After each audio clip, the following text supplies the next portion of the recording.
मित्रांनो, मागच्या आठवड्यात डिझेल ड्रममध्ये डिझेल न देण्यासंदर्भातलं मी एक स्टेटमेंट केलेलं होतं. आजही गेल्या आठवड्याभरापासून आजही त्याच्यात कुठलीही सुधारणा झालेली नाही. मी स्वतः बागलांच्या तहसीलदार साहेबांना भेटून आलो, निवेदन दिलं. त्यानंतरही भरपूर जणांनी निवेदन दिले. त्यानंतरही शासनाने त्या गोष्टीची दखल घेतलेली नाही. हे आमचे शेतकरी बंधू स्वतः ट्रॅक्टर घेऊन इथे आलेले आहेत. तुम्ही इथं ट्रॅक्टर काय घेऊन आले बरं? डिझेल ड्रममध्ये देत नाही त्याच्यामुळे. बरं, तुम्ही किती लांबून आले इथून? आता तरी 11 किलोमीटर शेतीचे कामं सोडून तुम्ही इथं आलेले. शासनाला लाज वाटायला पाहिजे. मशागतीचे कामं सुरू झालेले शेतकऱ्यांचे 20-20 किलोमीटरवरनं ट्रॅक्टर घेऊन जर शेतकरी पेट्रोल पंपावर येईल तर त्या ठिकाणी त्यांचा वेळही वाया जाणार आहे आणि इंधनाचाही परत तुटवडा त्यांना होणार आहे.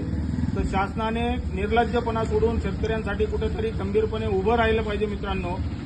आणि शासनाचा निषेध करण्यासाठी सर्व शेतकऱ्यांनी पेट्रोल पंपासमोर डिझेलचे ड्रम घेऊन आंदोलन केले पाहिजे. त्या ठिकाणी आपला वेळही वाचणार आहे.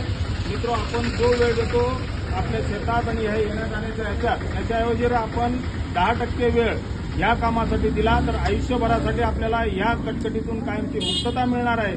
परत शेतकरी बंधूंना एकदा विनंती करतो की मुजोर पेट्रोल पंपवाले, मुजोर शासन शेतकऱ्यांच्या बाजूने कुणीही भाग घ्यायला तयार नाही. शेतकऱ्यांनीच यासाठी रस्त्यावर उतरणं खूपच गरजेचं आहे. मित्र, परत एकदा हीच विनंती करतो की शेतकऱ्यांनी संघटित होऊन आणि शासनाच्या विरोधात, मुजोर शासनाच्या विरोधात एकवटलं पाहिजे.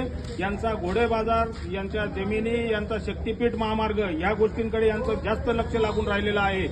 या शेतकऱ्यांकडे आणि सर्वसामान्यांकडे साफ दुर्लक्ष केलेलं आहे शासनाने. त्या ठिकाणी सगळ्यांनी तो निषेध नोंदवला पाहिजे आणि शेतकऱ्यांनी सुद्धा एवढ्या दिवसात एकजूट होणं खूप गरजेचं होतं, परंतु शेतकरी एकजूट होत नाही. ही एक फार मोठी शोकांतिका आहे. परत एकदा हात जोडून विनंती करतो की शेतकऱ्यांनी एकजूट व्हा आणि शासनाच्या या विरोधात लढा दिला पाहिजे. तुम्ही डिझेलमध्ये ड्रम देत नाही का शेतकऱ्यांना?